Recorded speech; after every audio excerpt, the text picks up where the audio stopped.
Que Dios le bendiga en esta mañana. Cuando Dios guarda silencio. En este mundo de ruido, escuchar el silencio se ha vuelto tenebroso. Dice que la Microsoft en Washington, D.C. creó una cámara llamada del silencio. Para que usted entienda que un hombre puede escuchar hasta 50, 60 decibeles, puede soportar normalmente. A partir de los 80 ya produce taquicardia, produce dolores de cabeza, vómito, el sonido. A partir de 100 ya es perjudicial para las arterias, el flujo sanguíneo. Más de 150, que es la turbina de un avión, que si usted está expuesto ahí unos 5 o 10 minutos, usted puede caer muerto. Entonces el sonido no solamente puede molestar al oído, sino que puede afectar el cuerpo y aún destruir o matar a una persona. Entonces estos señores de la Microsoft crearon lo que es una cámara de silencio, donde ellos usan los sonidos para su computadora y demás cosas, y se considera el lugar más silencioso del planeta. Es una cámara donde una persona que entra dice que nadie puede soportar estar más de 45 minutos en silencio, no escuchar absolutamente nada. Llega un momento que la persona se desespera porque hay tanto silencio que se escucha fluir la sangre por tus venas. Es impresionante el poder del silencio. Dios es el Dios de los, por así decir, de los gritos, del sonido, de lo agradable, pero también es el Dios del silencio. Esa cámara tiene una característica que está en los récords Guinness y que es prácticamente, no es solo 0 decibeles, sino casi se calcula unos menos 20 decibeles menos, porque es tanto el silencio que ya es abrasador y perjudicial. La persona siente que pierde el control mental y de sus emociones cuando está en ese lugar. Eso significa que también Dios tiene un periodo de tiempo de silencio para nosotros que considera necesario para que Él pueda hablarnos. En este mar de ruidos, de circunstancias, donde gritan tus problemas, donde en tu mente tú mismo estás escuchando 20 cosas, mientras que escuchas una prédica, escuchas quizás 15, 20 sonidos. Por eso es muy bueno de repente apartarse a un lugar donde los decibeles son más pocos, donde hay un buen murmullo del agua, donde hay un murmullo de un susurro de los pajarillos, etc. Los árboles siendo tocados por el viento. Son lugares que realmente que relajan, no el simple hecho de mirar, sino de escuchar. Y eso demuestra un poquitito, por eso es que nos gusta de ir de vacaciones a lugares tranquilos y donde podemos reposar, porque la palabra silencio no solamente significa silencio, guardar, no hablar, no hacer ruido, sino para Dios significa descanso. Entonces Dios quiere un descanso para nosotros. Ahora bien, con respecto a ciertos decibeles, muchas veces nosotros, y estoy hablando con todo respeto, porque hoy en día hay líneas evangélicas, los new pentecostales, los nuevos pentecostales o neopentecostales, que muchas veces mucho misticismo, mucho ruido, y dice aquí está la presencia de Dios, como si fuera el pentecostal. Dice, si en la iglesia no hay ruido, no hay unción. Yo lo escuché decir a muchas personas, pero muchas veces la unción fluye más en el silencio que en el ruido. Y después están otras iglesias que ni mosca vuela y hay demasiado silencio y también te golpea. Entonces tiene que haber un equilibrio, tiempo y tiempo para todas las cosas. Entonces muchas veces somos criticados los pentecostales porque siempre hay uno que grita, otro que salta, otro, y damos libertad a las personas de expresar cómo la persona siente. Yo soy flemático melancólico, entonces soy más de raciocinio, pensar, meditar antes de hacer las cosas, y hay otros que son más sanguíneos, coléricos y les gusta explayar sus sentimientos y emociones. Como pasó en una iglesia pentecostal brasilera. Pasa un borracho enfrente a la iglesia y empieza a escuchar el griterío de todo el mundo allí. Y hablando en lengua y puro grito de aquí para allá. Usted ya se imagina, ¿verdad? Un griterío total. Y entonces el borracho pregunta, dice, ¿qué está pasando aquí? Y el ujier le contesta, dice, Dios está operando. Y el borracho le pregunta, ¿y por qué será que Dios no usa anestesia?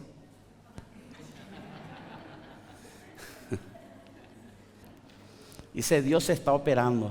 ¿Y por qué no usa anestesia? Entonces tiene que haber un equilibrio. Hay veces que el silencio de Dios es intencional.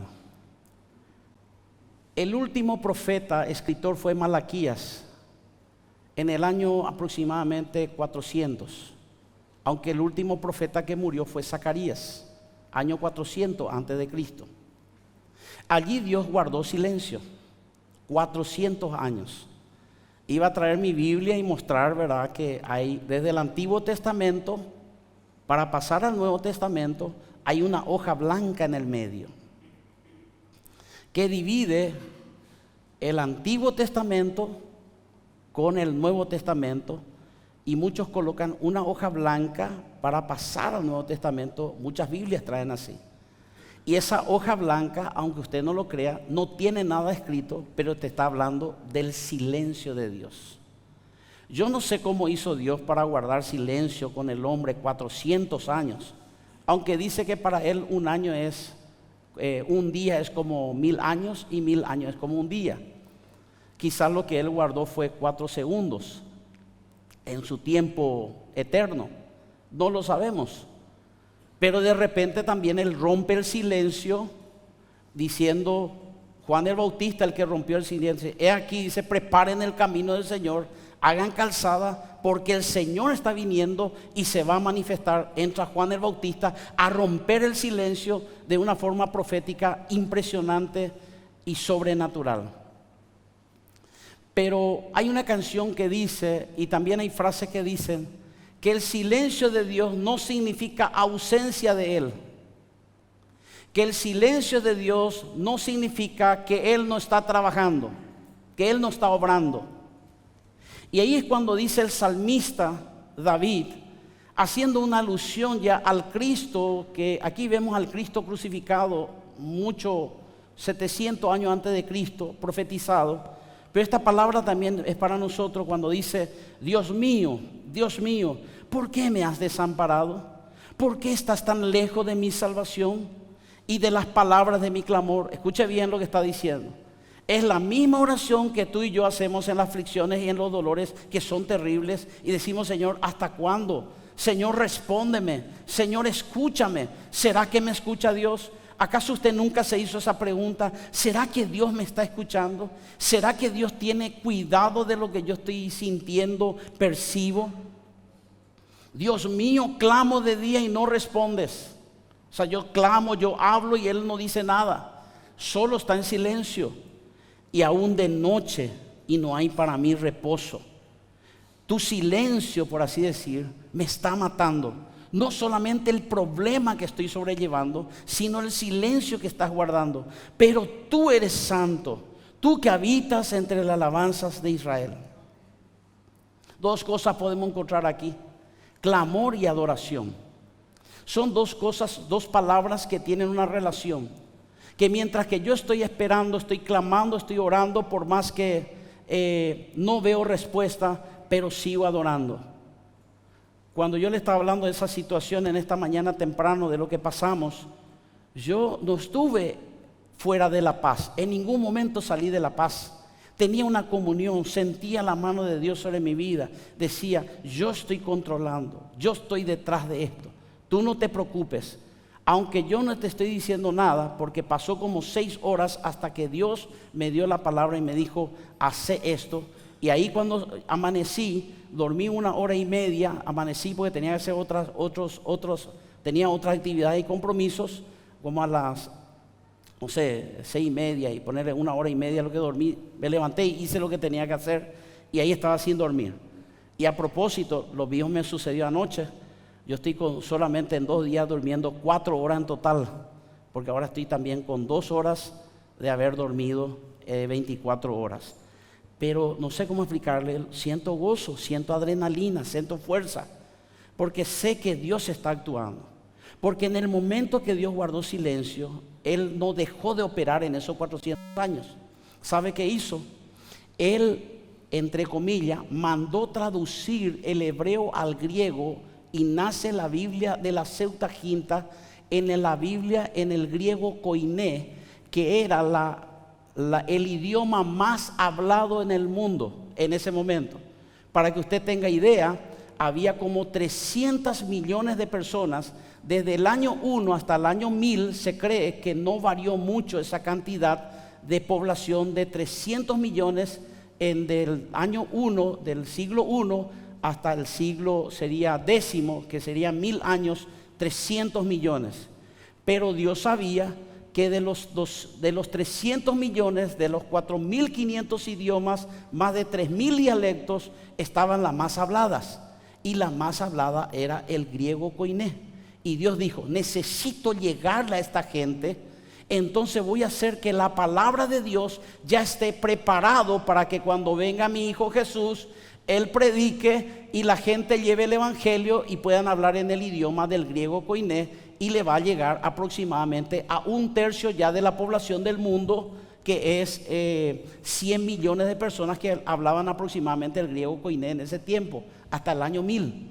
Es decir, que Dios estaba trabajando, dijo, le tomó a Alejandro, ve y conquista Medio Oriente, y es algo característico. Israel es parte de Asia, pero Israel es el centro, como el canal de Panamá, que une el continente americano del norte, del sur y la central. Es el centro mismo, donde pasa de lo que están a la derecha a la izquierda. Así mismo Israel en ese tiempo era el centro, porque era el lugar donde estaba la frontera entre Asia, Europa y África.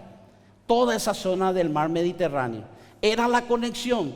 Por eso Pablo predicó en 3 continentes diferentes sin problema. ¿Por qué? Porque hablaba el idioma griego y podía hablar con las personas en su idioma. Por eso es mucho respeto. Pongo algo entre comillas. Mucha gente dice, no, yo tengo que decir las palabras en hebreo, hay que hablar. Mira, hermano, el hebreo habla 8 millones de personas, 8 millones de personas más, que serían como 12 millones que están en el mundo. No se puede comparar a los 8 millones de personas que aproximadamente estamos. ¿Sabía usted que el idioma más hablado actualmente es el inglés? Que se presume que el 60% de la población del mundo es bilingüe, pero habla aproximadamente 2.000 millones de personas de los 8.000 millones. Entonces, si Dios va a hacer una Biblia, lo va a hacer en ese idioma, por una forma de decir, porque Dios necesita llegar a la persona. ¿Por qué? Vamos a suponer que venga la Biblia en hebreo. Primero tengo que enseñarle hebreo para después poder leer la Biblia. Y muchas veces las personas son vivas. Una vez una persona me dijo, pastor, yo siento profundamente estudiar la Biblia y quiero empezar con el hebreo. Voy a leer el hebreo y voy a estudiar el hebreo y voy a leer la Biblia en hebreo. Y le dije, yo no tengo problema, le dije, yo te pago el curso, pero ¿ya empezaste ya a leer por lo menos en español tu Biblia? Y él me dijo la verdad que no. ¿Leíste ya la Biblia completa? Y la verdad que no. ¿Cuántos años de cristiano tenés? 15. Y todavía no leíste la Biblia completa. Sí, pero algún día voy a alcanzar a leer. Pero él quiere estudiar hebreo, leer en hebreo, pero ni en español no lee. Y están los otros también que hablan hebreo, arameo y griego, pero vive como egipcio. Entonces siempre uno tiene que ser prudente y equilibrado. Entonces Dios dijo, yo voy a meter a Jesús en el mundo y voy a hacer que sea conocido el evangelio en poco tiempo. Por eso se esparció tanto el evangelio rápidamente en el mundo, porque al mismo tiempo que Dios trabajó con los griegos, Dios trabajó con los romanos y le dice, ustedes ya tenemos el idioma, ya tenemos la Biblia, ahora necesitamos los caminos. Y los romanos eran expertos, de ahí viene la palabra, todos los caminos conducen a Roma, porque ellos era un imperio conquistador y decía, todos los caminos tienen que ser amplios, espaciosos para los carros de guerra y vamos a empedrar todo hacia África y Europa, vamos a colocar. Y entonces no importaba en qué parte del mundo usted estaba, usted tomaba el camino, iba a ir por un camino y sí o sí llegaba a Roma, porque era por el tema político militar. para conquistar. Dios, mientras que cayó, creó los caminos. Dios, mientras que cayó, colocó el lenguaje. Dios es un Dios de silencio, pero no significa que no esté actuando. De la misma manera con nosotros, ese silencio de tu oración, ese silencio donde vos te sentís que estás desamparado, que está lejos de ti el clamor. Dice: Señor, estoy clamando, no me respondes, no sé lo que está pasando, tiene que haber algo. Dios va a romper el silencio en tu vida, pero lo va a hacer magistralmente. Tenemos un hombre llamado Elías, que él era el profeta del ruido. Estoy hablando entre comillas. ¿Por qué? Porque él decía: manda fuego, Señor, manda torbellino, Señor, manda viento, Señor, que haga lluvia, que no haya lluvia. Tenía un poder extraordinario. Pero de repente una mujer, en su fragilidad, cuando toda su adrenalina terminó, una mujer dijo: tu cabeza no va a estar por tu cuerpo en este día, y no voy a dejar de perseguirte hasta que yo te vea muerto. Y huyó en una cueva, y en esa cueva estuvo muchos días, donde había un silencio sepulcral, donde él clamaba, donde él pedía, donde él buscaba, y Dios guardaba silencio. Esa es la etapa de una depresión terrible. Sus adrenalinas, sus hormonas bajaron todo, no tenía ganas de vivir. Hasta dijo: Señor, quítame la vida, no quiero vivir más.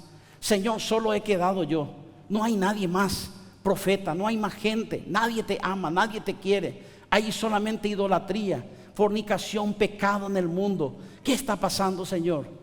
Y entonces Dios rompe primero el silencio, trayendo un gran torbellino, como un viento huracanado. Y usted sabe que cuando viene el viento y viene una sencilla tormenta tropical que nosotros tenemos aquí en Paraguay, vienen y golpean las puertas, golpean las ventanas, el sonido del árbol parece que te da temor. Si salía afuera, se cae, se balancea por todas partes.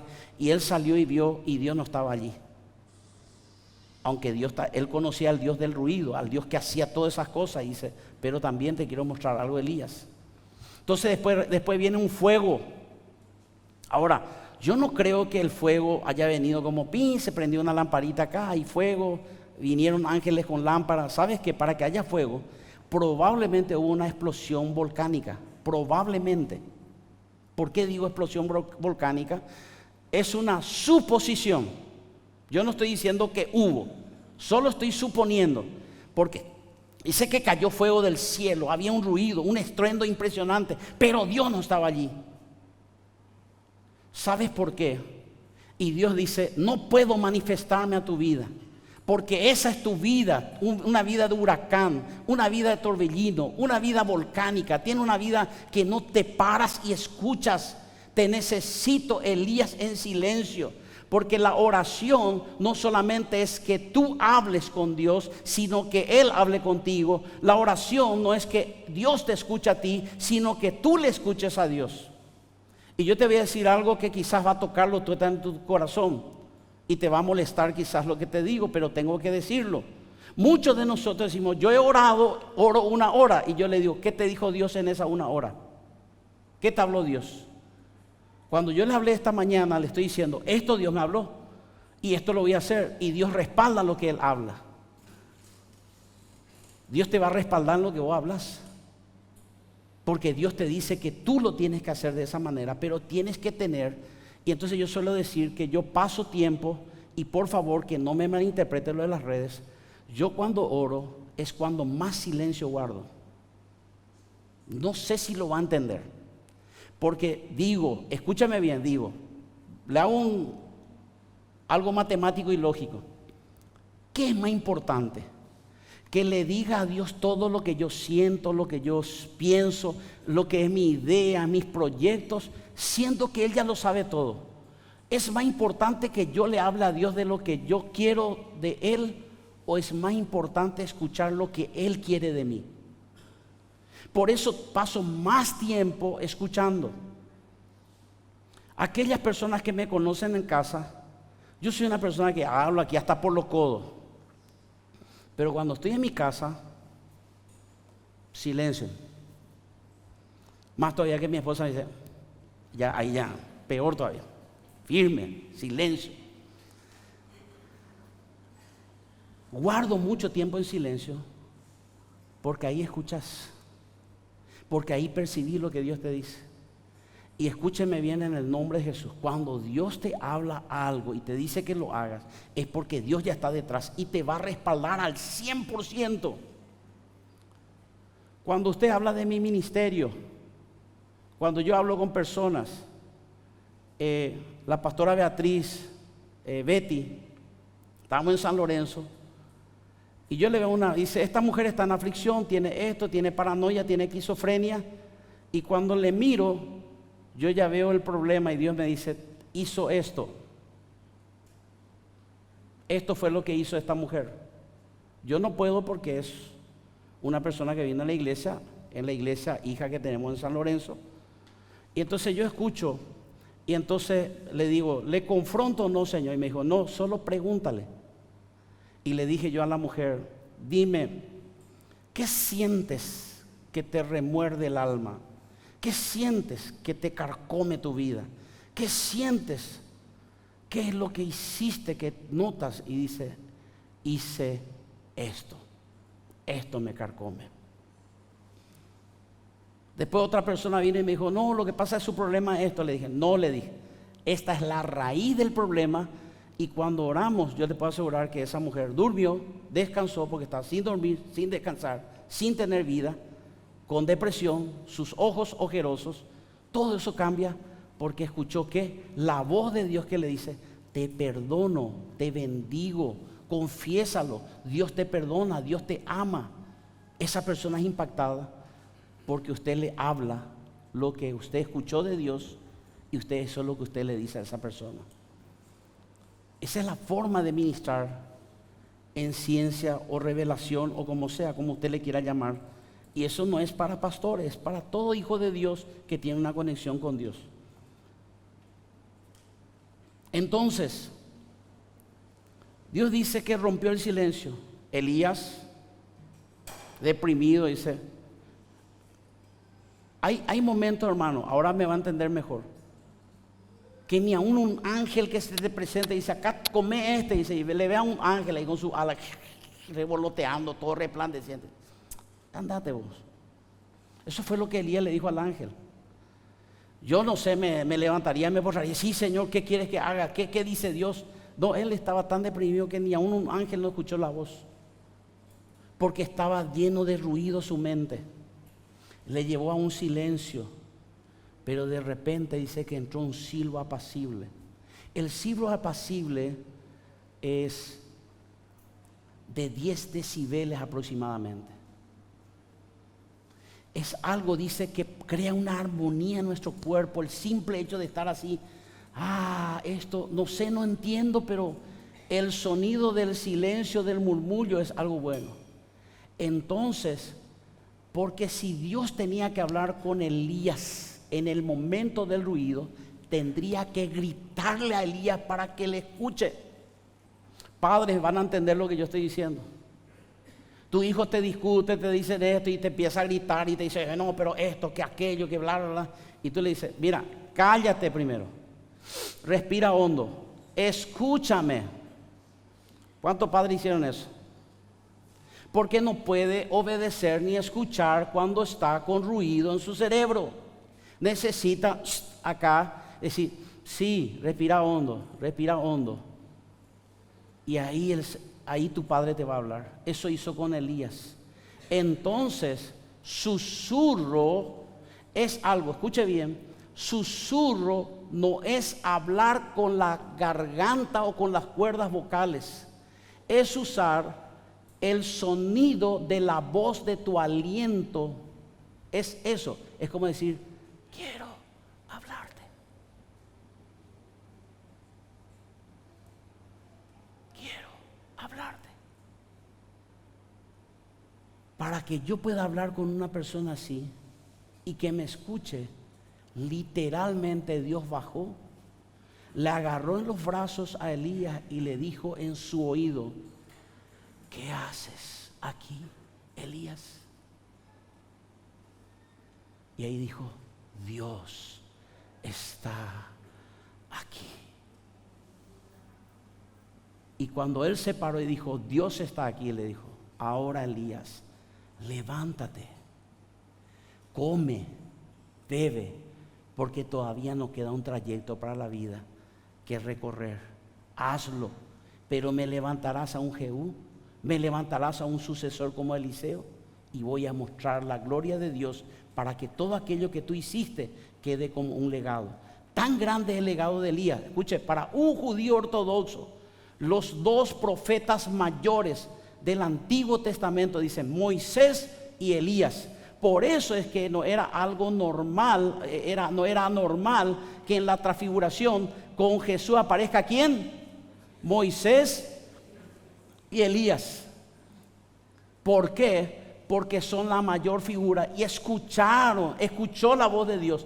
Esa voz, ese susurro sana, pero lo hace en el silencio. Dios dice, necesito un tiempo para hacerte callar. Demasiado problema, demasiado cuenta, demasiadas situaciones, demasiado nerviosismo, demasiado impaciencia, demasiado estás caminando rápido. Detente, escucha, descansa y escucha, porque yo te voy a hablar. Cuando Dios guarda silencio es por algo. Y escuche, esto me impactó, porque esto va para otras personas. La mujer adúltera, cansado y podrido en sus pecados y maldiciones, delante de las voces de Satanás y de los escribas y fariseos. Y no estoy hablando de los creyentes. Porque algunos dicen, atiendan acá los evangélicos, atiendan esto. No. Los fariseos que gritan tu pecado, que es correcto porque tú pecaste, no está mal. El tema era que ellos no tenían el final de juzgar con misericordia. Y entonces dice que cuando Jesús escuchó la acusación que la gente dice por ti, y de hecho sí pecaste, sí hiciste, fornicaste, adulteraste, mataste, robaste, te portaste mal, sos desobediente, sos rebelde. Y entonces vienen las piedras y Dios dice, pero cállate. Dios te va a llevar a un silencio. Y cuando los fariseos dicen, bueno, Jesús, te traemos aquí una piedra de color bronce, inclusive para que tú empieces a tirar las piedras. Jesús guardó silencio, se calló y dice que empezó a escribir en la tierra. Algunos dicen que Dios estaba diciendo, María Magdalena, en pecado te irás, pero no volverás a pecar, y serás la primera de ver mi resurrección. Estoy escribiendo una hoja nueva para ti, una nueva historia. Y cuando él se levantó, sencillamente dijo unas palabras que todos se apartaron, y escucha la voz del Señor en medio del silencio. Después escucha la multitud de los pecadores, la multitud de las personas que quieren destruir tu vida. Queda el silencio entre tú y el Señor, y Dios te dice, mas tú vete, pero no peques más, porque te voy a hacer algo grande en tu vida. Te doy una oportunidad. Y el momento más crítico de tu vida, el momento más difícil, se va a convertir en el mejor momento de tu vida. Porque dice, qué lástima que pequé, qué lástima adulteré, maté, robé, hice lo malo. Pero al final Dios usó para bien. No porque el pecado esté mal, sino que Él lo convirtió para que sea una oportunidad, para que mi nombre sea anotado en el libro de la vida, para que mi vida sea rescatada por el Señor, y para que nunca más vuelva a pecar y ser una nueva persona en Cristo. Cuando Dios guarda silencio y rompe el silencio, es porque Dios está haciendo algo grande en tu vida. Y termino con esto.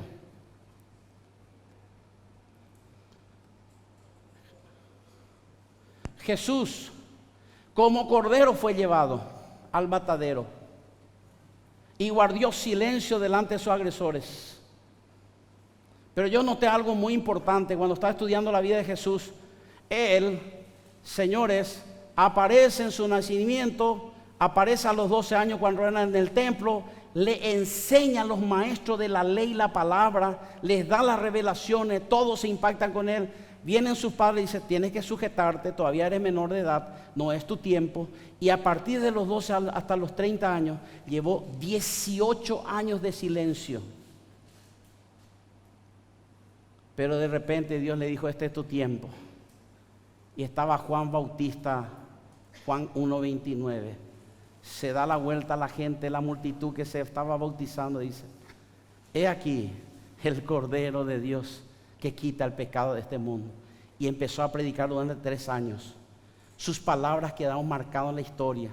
En el mundo occidente quedó tan marcado que todo lo que nosotros decimos, si decimos Mahoma, 600 años después de Cristo, decimos Buda, 600 años antes de Cristo, decimos cualquier cosa, decimos en la independencia de Paraguay, decimos después de Cristo, antes de Cristo. Jesús se volvió en el centro de la historia en toda la obra que hizo. Pero lo más impresionante fue esto, que cuando él escucha la voz de Dios, él tuvo que callarse, se tragó. Yo veo esa multitud de demonios que decían: vamos a matar al Cordero de Dios, vamos a matar al Hijo de Dios, lo vamos a destrozar. Guardó silencio por cada látigo, guardó silencio cuando le abofetearon: eres tú el Hijo de Dios. Se guardó silencio, la gente le prorrumpía contra él, se molestaba con él, le escupían, le dañaban, le golpeaban, le herían por todas partes, pero él guardaba silencio. Iba camino con esa cruenta cruz hasta el Calvario, y allí estaba en ese lugar silencioso. Los demonios, dice que ese día hubo una gran nube y hubo muchos dicen, estoy hablando lo que es la imaginación, decía, ¿sabe por qué hubo oscuridad? Dice, por algunos dice, había tantos demonios que todos los demonios del África, Asia, Oceanía, de América, de todas partes del mundo, vinieron a presenciar la muerte del Señor Jesús, el Hijo de Dios, y que ningún demonio quedó en ninguna parte, sino estaban en la primera plana, en el grupo Big, mirando la muerte de aquel Cordero que guardaba silencio y se callaba. Le golpearon, le dieron vinagre a tomar, dijeron maldiciones con él: bájate de esa cruz, haz esto, haz aquello. Se callaba, pero sabes que él fue como Cordero. Pero quiero decirle que en ese momento de la historia, cuando hubo ese murmullo y estaban viendo su último hálito de vida, de repente el Cordero dejó de ser Cordero y se convirtió en un león y dijo: señores, potestades, imperio y potencia, Padre, tú que estás en silencio y ves mi dolor, lo que ves parece todo es pecado, maldad y oscuridad, pero yo anuncio: consumado es. Y se levantó, apenas cerró los ojos a la tierra, en ese momento se constituyó como Rey de Reyes, Señor de Señores, y los demonios que estaban allí tuvieron que ir al primer segundo a decir: Él es el Rey, Él es el Señor, Él es el Dios Todopoderoso. Y Él dijo: toda rodilla se doblará, porque cuando Jesús rompe el silencio, cambia la historia de toda la humanidad.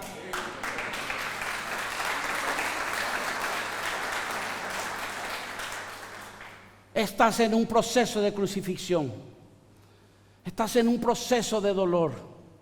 Las cosas que están pasando en tu salud física, tu familia, tus hijos, tu esposa, todo parece con viento contrario. Y usted dice: Dios mío, ¿por qué me has desamparado? ¿Por qué estás tan lejos de mi salvación y de las palabras de mi clamor? Porque, Dios mío, clamo de día y no responde, y de noche y no hay para mí reposo. Y de repente se le abrió la luz a David y vio una gran revelación. Y dijo: pero hay algo que yo puedo hacer.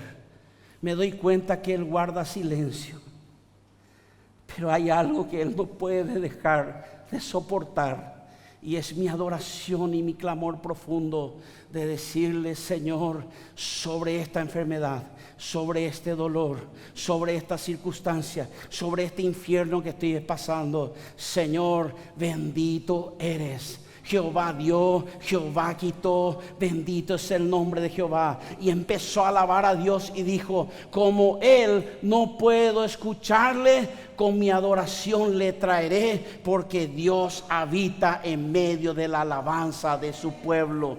Y cuando Dios viene, rompe el silencio. ¿Quiénes son estos dos perdedores que están aquí en la cárcel en un cepo? Pablo y Silas. en el último grado, tercer línea, como últimos aquellos que se le ejecutan. Pero allí ellos dijeron, tenemos dos opciones, nos quejamos o adoramos. Y dice que en la noche lúgubre, tenebrosa, de humedad, de tinieblas, de dolor, de frío y de espanto, ellos comenzaron a cantar un himno y decir, tú eres mi Mesías.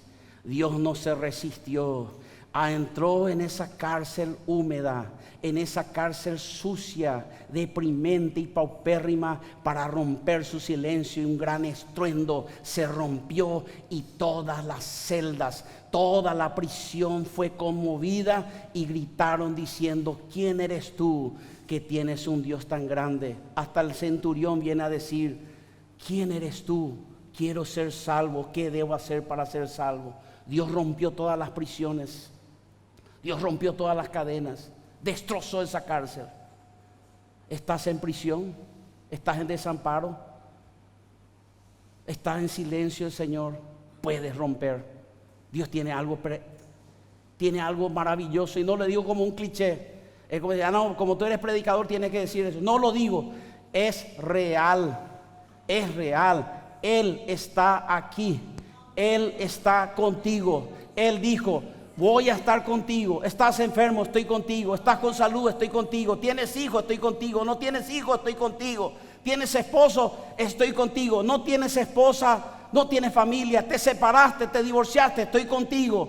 Estás con tu pareja, estoy contigo, estoy contigo, estoy contigo. Porque yo siempre te ayudaré, siempre te sustentaré con la diestra de mi justicia. No subestimes mi silencio. Mi silencio es porque tú también tienes que aprender a guardar silencio. Dicen en Salmo 37, dice, deleítate a sí mismo en Jehová, guarda silencio ante Él, y Él hará y exhibirá tu justicia como la luz del mediodía, y Él concederá todas las peticiones de tu corazón.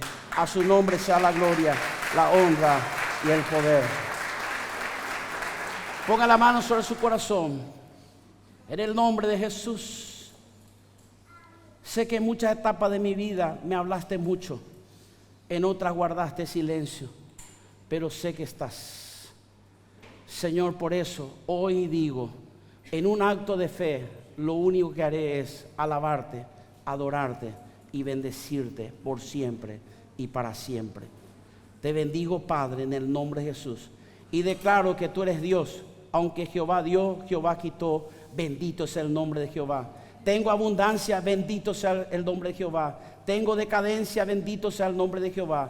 Pero todo es para mi bien, y tarde o temprano este cordero que ahora está en silencio prorrumpirá como un león y voceará sobre mis enemigos y me dará la victoria sobre todos aquellos. En el nombre de Jesús, el Hijo de Dios. Así sea. Amén, amén y amén.